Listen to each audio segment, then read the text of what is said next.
Natalie Rivera had always prided herself on finding unique gifts for her daughter. At 34, she'd spent years as a freelance illustrator in Santa Fe, developing an eye for the unusual and whimsical.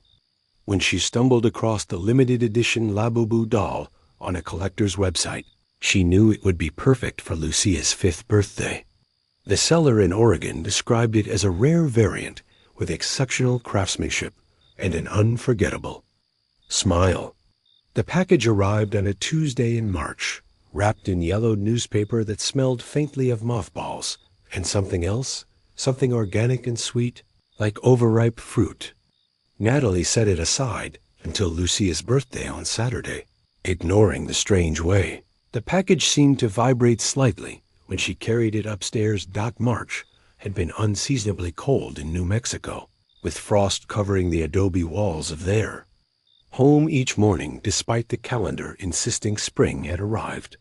The heating bill was astronomical, but no amount of warmth seemed to penetrate the chill that had settled over their house since the package's arrival. Saturday came with an unexpected heat wave. By noon, the temperature had spiked to 93 degrees, causing Lucia's outdoor party to be moved inside. As the last guest departed, Natalie presented her daughter with a special gift. "What is it, Mommy?" Lucia asked, her dark eyes wide, with curiosity as she tore through the newspaper wrapping. The Labubu doll emerged from its cocoon, like something birthed rather than manufactured. It stood roughly 8 inches tall, with a rounded body covered in pale pink fur that felt surprisingly warm to the touch. Its most striking feature was its smile, a wide, permanent grin that revealed rows of tiny white teeth, far too many for such a small mouth. The black eyes were large and glossy, reflecting light in a way that made them appear almost wet. "He's cute," Lucia exclaimed, though Natalie noticed her daughter's voice carried a slight tremor. "What's his name?" "Labubu?" Natalie replied, reading from the small tag attached to the doll's ear. "It says here he's from a special collection. Very rare." That night, as Natalie tucked Lucia into bed, she noticed her daughter clutching the Labubu doll tightly against her chest. The toy's smile seemed wider in the dim light of the bedroom, casting strange shadows on the wall behind the bed. "Sleep. Tight, Mia?" Natalie whispered, kissing her daughter's forehead. "Labubu says he doesn't sleep," Lucia murmured, already half asleep. "He says he watches." 3,000 miles away in Gary, Indiana, Deandra Cole was finishing his second cup of coffee when his nephew Marcus burst through the apartment door, grinning and carrying a shopping bag. "Uncle D, I got you something weird," the teenager announced, pulling out an identical Labubu doll. "Found it at this estate sale. Lady said it was cursed or something, but I figured you'd get a kick out of it. You know, for the truck." Deandra, a 42-year-old long-haul trucker who'd been driving cross-country routes for over 20 years, had seen enough roadside oddities to appreciate the bizarre. The doll was certainly strange. Its perpetual grin reminded him of those creepy carnival prizes that kids always wanted, but parents instinctively avoided. "Thanks, nephew," Deandre chuckled, placing the doll on his dashboard. "Might scare off the lot lizards."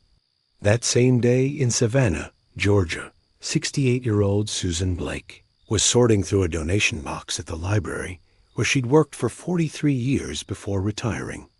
Hidden beneath a stack of romance novels, she discovered a Labubu doll wrapped in a child's drawing, a crayon sketch of stick figures with unnaturally wide smiles.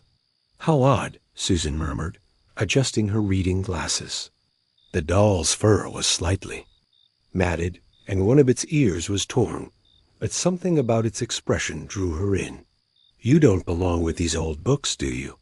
She decided to take it home, thinking it might make a nice addition to her growing collection of curiosities.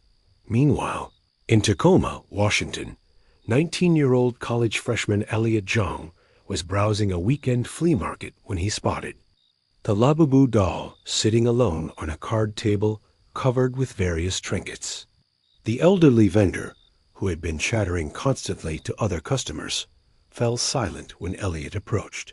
"How much for the doll?" Elliot asked. The vendor's eyes never left the Labubu as he replied, "Take it. Free. Just ... Take it away from here." Back in Santa Fe, Natalie was awakened at 3:33 a.m. by the sound of her daughter's baby monitor crackling to life. Through the static, she could hear whispers, not Lucia's voice, but something else. Something that spoke in a language she didn't recognize, yet somehow understood. "We are awake. We are watching. We are waiting." Natalie stumbled down the hallway to Lucia's room, her bare feet silent on the cold tile floor.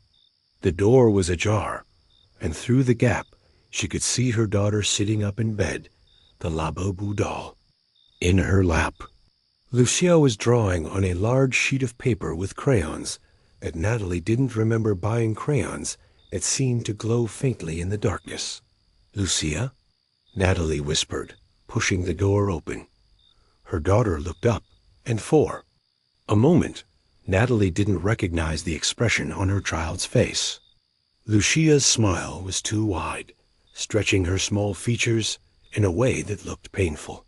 Her eyes reflected the dim light like an animal's. "Mommy," Lucia said in a voice that sounded layered, as if multiple children were speaking in unison. "Labubu showed me how to draw the door." Natalie approached the bed slowly, her heart hammering against her ribs. The drawing was unlike anything her 5-year-old daughter had ever created. It depicted their house in perfect architectural detail, but the windows and doors were all wrong. They opened inward into absolute darkness. And from that darkness, countless tiny hands reached out toward stick figures that were clearly meant to represent Natalie and Lucia. "What door, baby?" Natalie asked, though every instinct screamed at her to grab the drawing and destroy it. "The door to the wide-mouthed nursery," Lucia replied matter-of-factly. "Labubu says all the children go there eventually. He says you can come too, if you smile wide enough." Deandra Cole had been on the road for 6 hours when he first noticed. The Labubu doll had moved. He'd placed it securely on his dashboard that morning, wedged between his GPS and coffee cup holder. Now it sat in the passenger seat, its black eyes seeming to track the passing landscape. "What the hell?" Deandra muttered, reaching over to grab the doll. The moment his fingers made contact with its fur, his CB radio exploded with static. Through the white noise, he heard voices other truckers he'd talked to over the years. But they were wrong somehow, distorted and echoing as if speaking from the bottom of a well. "Deandre, ... Deandre. Can you hear us, Jimmy? That you, man?" Deandra responded, recognizing the voice of a driver who'd gone missing 3 months ago, near Bakersfield. "We're all here, D, in the wide-mouthed nursery. It's so much better here. No weight limits. No logbooks. Just driving forever and ever, smiling forever and ever." Deandre's blood turned to ice as he realized that every voice on the radio belonged to a missing trucker. The highway stretched endlessly ahead, but in his rearview mirror, he saw something that made him slam on the brakes. There, in the backseat of his cab, impossible. Since there was no backseat, sat dozens of Labubu dolls, all identical, all smiling their terrible smiles. And in the passenger seat, the original doll had grown larger, now the size of a small child. "Don't stop, Deandra," the doll whispered, in a voice like grinding gears. "We have so many friends to visit." Susan Blake's troubles began with the mirrors. It started subtly, glimpse of movement in her peripheral vision when she passed the hallway mirror, a sense that her reflection wasn't quite keeping pace with her movements. She attributed it to age and failing eyesight until the morning she found her neighbor, Mrs. Henderson, standing in her garden at dawn, smiling. Mrs. Henderson had been dead for 3 days. Susan watched from her kitchen window as the elderly woman stood motionless among the roses, her head tilted at an impossible angle, her mouth stretched into a rictus grin that showed far too many teeth. The local news had reported her death as a heart attack, but seeing her now, Susan wondered if anyone had bothered to check if she was still breathing when they found her. The Labubu doll sat on Susan's mantelpiece, having moved there from the kitchen table where she'd left it the night before. Its smile seemed to have grown wider, and its eyes now tracked her movements as she walked through the house. That afternoon, 3 more neighbors appeared in their yards, all wearing the same impossible smile, all standing perfectly still. Susan called the police, but when they arrived, the officers' reflections in her windows showed them smiling too, even though their actual faces remained professional and concerned. "We don't see anyone in the yards, ma'am," Officer Martinez said, but in the hallway mirror behind him, Susan watched his reflection mouth the words, "Join us. Join us. Join us." By evening, Susan realized the truth. The Labubu wasn't just haunting her house. It was rewriting reality itself, creating a world where the dead could stand and smile and watch the living until it was their turn to join the eternal grin. Elliot Zhang's roommate, Tyler, was the first to notice the bite marks. "Dude, what happened to your hands?" Tyler asked, pointing to the crescent-shaped wounds that covered Elliot's fingers and palms.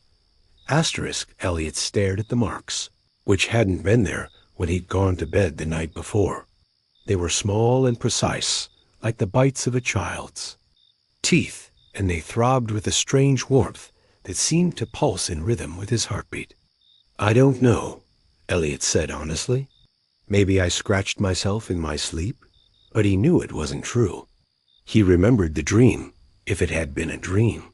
He'd awakened in a place that looked like his dorm room, but wasn't quite right. The walls were too tall, the shadows too deep, and in the corner where he'd placed the Labubu doll sat a chair that definitely didn't belong there. In the chair was a child he'd never seen before. A little girl with dark hair and eyes that reflected light, like an animal's.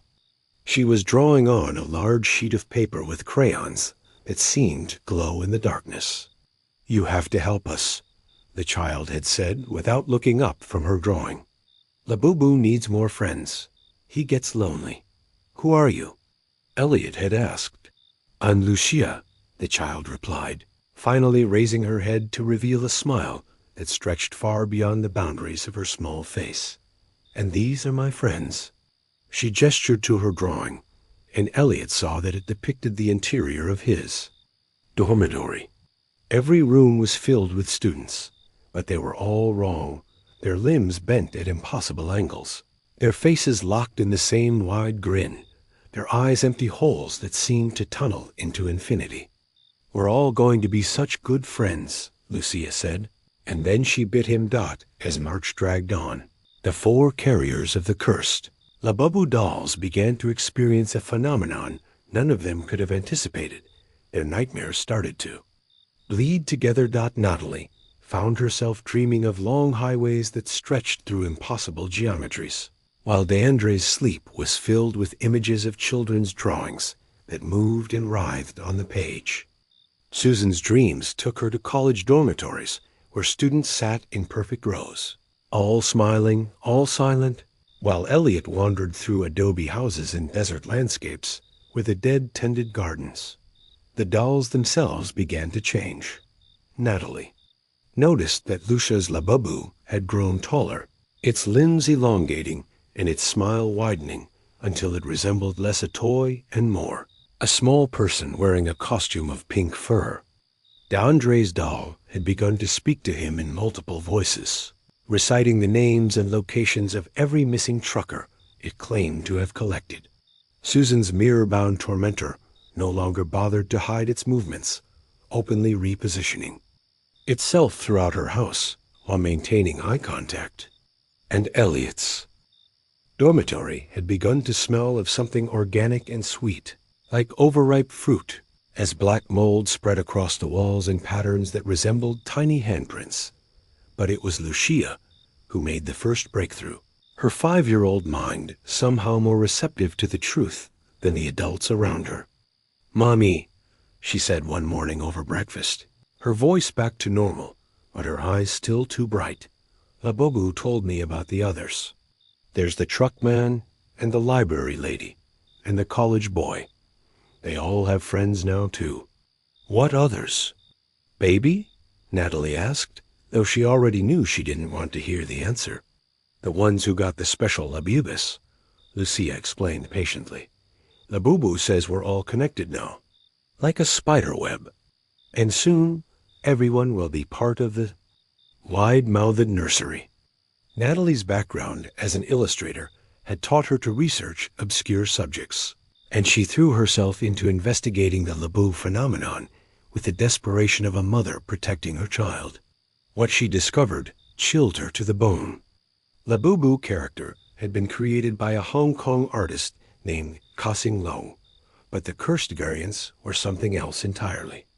Deep in online forums and archived blog posts, she found references to a series of prototype Labubu dolls that had surfaced in estate sales and collector markets across the United States.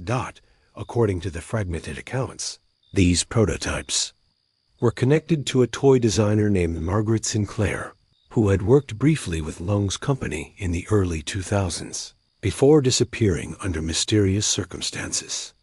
Sinclair had apparently been obsessed with the concept of emotional contagion, the idea that feelings and experiences could be transmitted through physical objects. Her final project, before her disappearance, had been a series of modified Labubu dolls that she claimed could bridge the gap between childhood imagination and adult reality.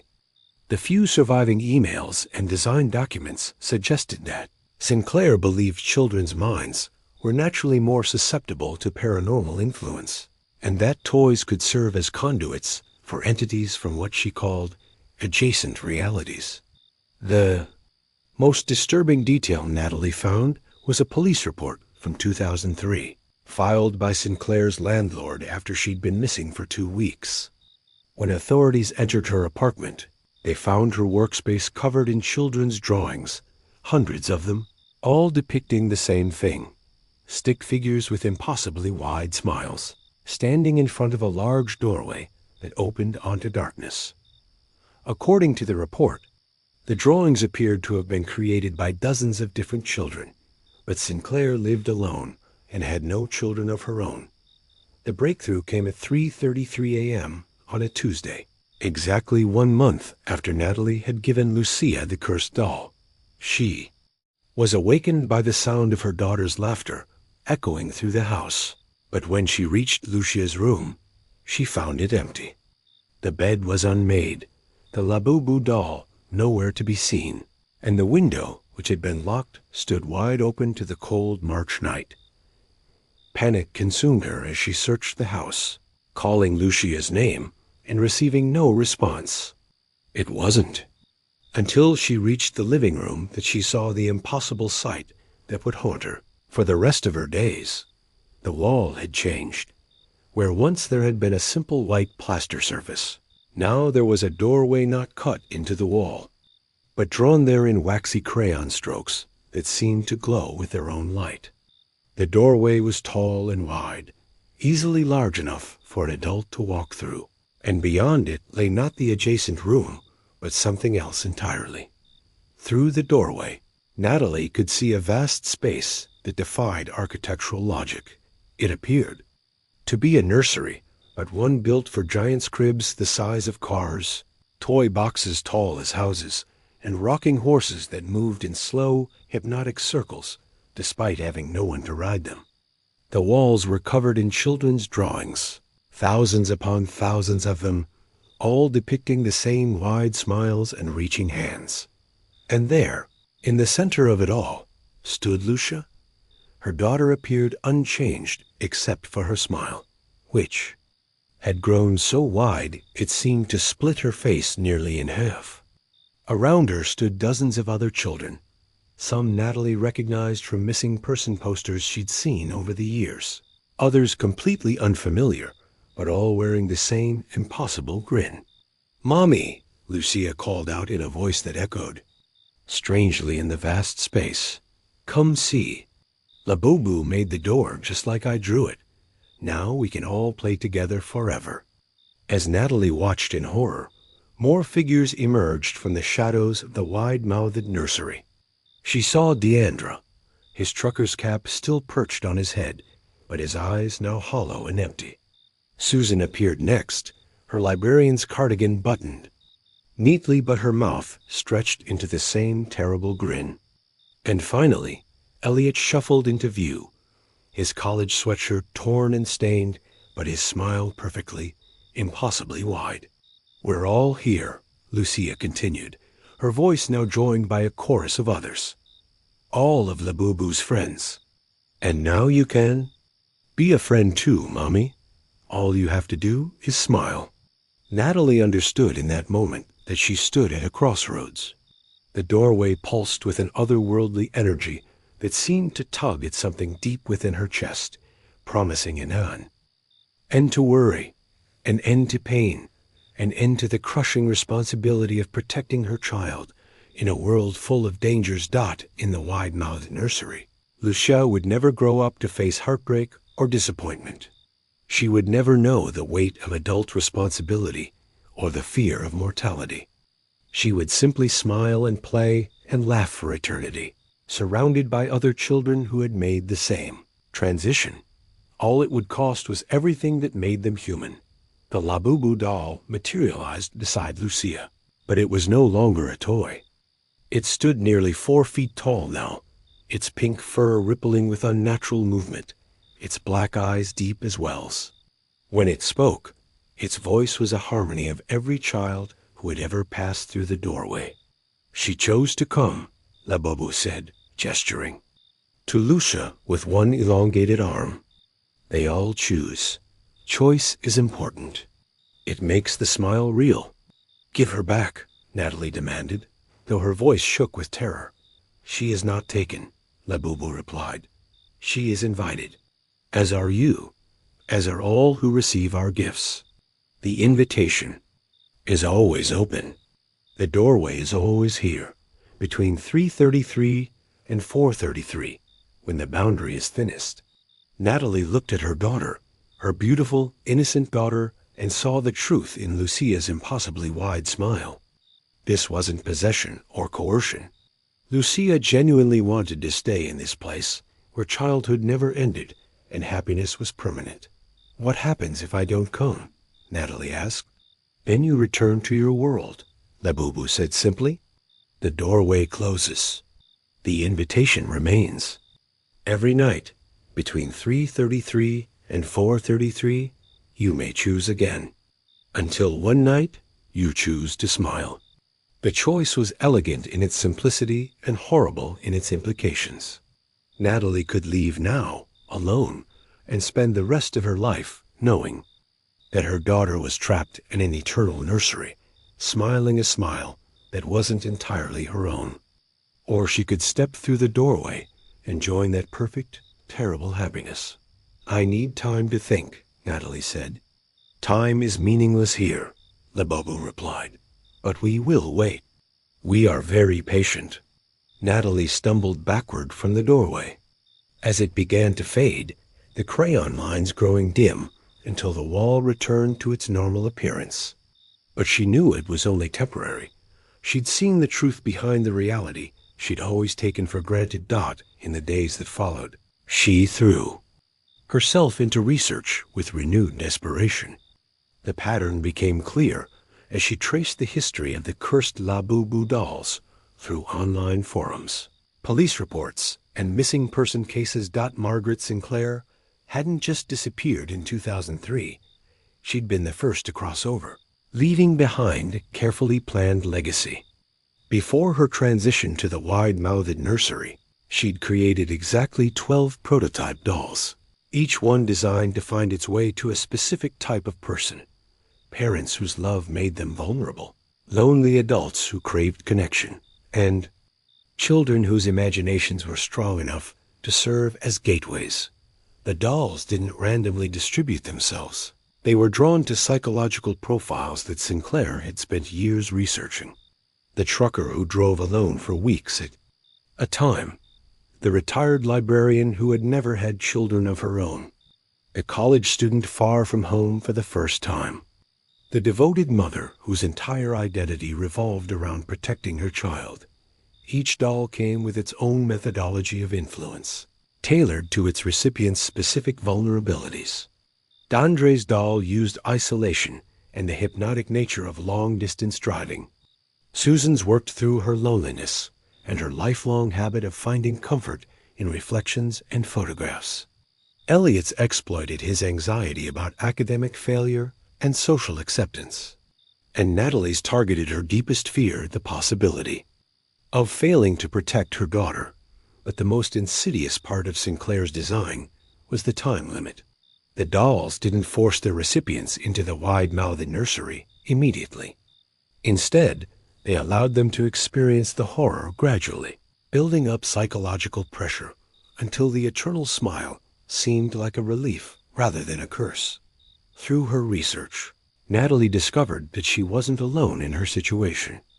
Online support groups had formed around what members called smile syndrome phenomenon, where loved ones suddenly developed unnaturally wide grins and spoke of a place called the wide-mouthed nursery. Most of the forum posts were from parents whose children had been taken, but there were also siblings, spouses, and friends of the missing.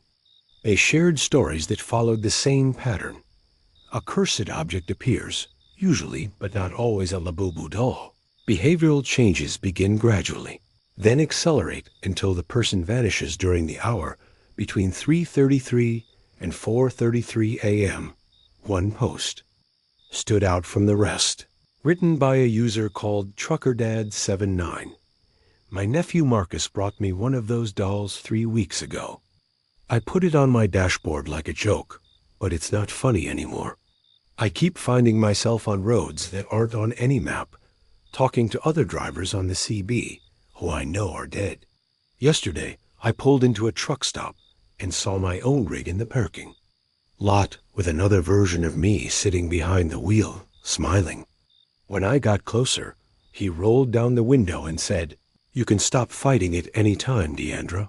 The scary part is, I'm starting to think he's right. Natalie sent TruckerDad79 a private message, and within hours they'd connected with 2 other users, Gardens of Savannah, Susan, and Student of the Void, Elliot. Each had received their cursed doll around the same time Natalie had given Lucia her gift, and each was experiencing the same escalating phenomena. For the first time since the nightmare began, Natalie felt a spark of hope. If they were all connected, perhaps they could find a way to sever that connection. Perhaps they could save their loved ones and themselves. The 4 survivors began meeting in an encrypted chat room every night at midnight, sharing their experiences and searching for patterns that might reveal a weakness in the curse. What they discovered was both encouraging and terrifying. The wide-mouthed nursery existed in the space between realities, accessible only during the specific hour when the boundary was thinnest. But it wasn't the static realm. It grew stronger with each person who chose to smile, expanding its influence and creating new pathways into the waking world. DeAndre reported that the highways he drove were becoming increasingly surreal, with exits that led to parking lots full of smiling truckers and rest stops where the employees never blinked. Susan's neighborhood had turned into a tableau of the eternally grinning dead, who stood motionless in their yards during the day, but began to move when she wasn't looking directly at them. And Elliot's entire dormitory had been evacuated after what the administration called a severe mold problem. Though Elliot knew the truth, the black fungus spreading across the walls was forming patterns that looked disturbingly like children's handprints. But they also discovered something Margaret Sinclair hadn't anticipated. Resistance created anomalies. When Natalie refused to step through the doorway on that first night, something in the curse's programming had glitched. The other 3, inspired by her defiance, began actively fighting their own attractions to the wide-mouthed nursery. Deandra started taking different routes, avoiding the phantom highways that called to him. Susan covered all the mirrors in her house and refused to look at her smiling neighbors. Elliot moved out of the dormitory and started sleeping in his car. Their resistance was causing the cursed dolls to malfunction. Dandre's Labubu had begun repeating phrases in an endless loop. Susan's mirror-bound tormentor sometimes forgot to change its reflection, causing obvious discrepancies. And Elliot's doll had started bleeding a black substance that smelled like overripe fruit. Most importantly, they realized that the 12 dolls were part of a network. When one was damaged or resisted successfully, the others became more aggressive to compensate. This meant that somewhere out there, 8 other people were experiencing an escalation in their supernatural attacks, but it also meant that the network had a finite amount of power to distribute. 6 months have passed since that first night when Lucia stepped through the doorway, and Natalie's life has become a carefully orchestrated dance of resistance and hope. Every night between 3:33 and 4:33 a.m., the doorway appears in her living room wall, drawn in glowing crayon lines that smell faintly of overripe fruit. Every night, Lucia stands in the wide-mouthed nursery with her impossible smile, calling for her mother to join her. And every night, Natalie makes the same choice: to remain human, to remain flawed, to remain in pain. The other 3 have made similar decisions, though the cost has been enormous. Deandra can no longer drive at night, having been forced to take a day-shift local delivery job that pays a fraction of his former wages. Susan has moved to a studio apartment with no mirrors, and spends her days researching the history of cursed objects. Elliot dropped out of college and now works at a 24-hour diner, afraid to sleep for more than a few hours at a time. But they've also made a crucial discovery. The network is weakening. Their resistance has prevented the cursed dolls from claiming new victims, and the strain is beginning to show. The wide-mouthed nursery appears smaller each night, its walls pressing closer together as if the realm itself is suffocating. The smiles of the trapped children have begun to flicker occasionally, revealing glimpses of confusion and fear beneath the supernatural happiness. Most importantly, they've begun to hear from the 8 other recipients of the cursed dolls. One by one, people have started reaching out to online forums, sharing stories of strange toys and impossible grins. The network that Margaret Sinclair designed to expand exponentially has instead become a support group for the resistant. Tonight, as Natalie sits in her living room waiting for 3:33 a.m. to arrive, she holds her phone and reads the latest message from their group chat. Remember, we're not just fighting for ourselves anymore. Every night we resist, every choice we make to stay human, we're weakening the curse for everyone. The wide-mouthed nursery can only exist if we feed it with our surrender. So don't smile. Don't give in. Keep choosing to be human, even when humanity hurts. The clock on her wall ticks toward 3:33, and Natalie feels the familiar electric tension in the air that signals the thinning of reality. Soon the doorway will appear. Soon she'll see her daughter again, beautiful and terrible in her eternal happiness. And once again, she'll choose to break her own heart rather than surrender her soul, because sometimes the most human thing you can do is refuse to smile. Note, the wide-mouthed nursery remains accessible to those who receive the cursed dolls between 3:33 and 4:33 a.m. If you have encountered a Labubu doll with an unusually wide smile, do not engage with it between these hours. Resistance is possible, but it requires absolute commitment to remaining human, no matter the cost. Remember, they can only make you smile if you choose to.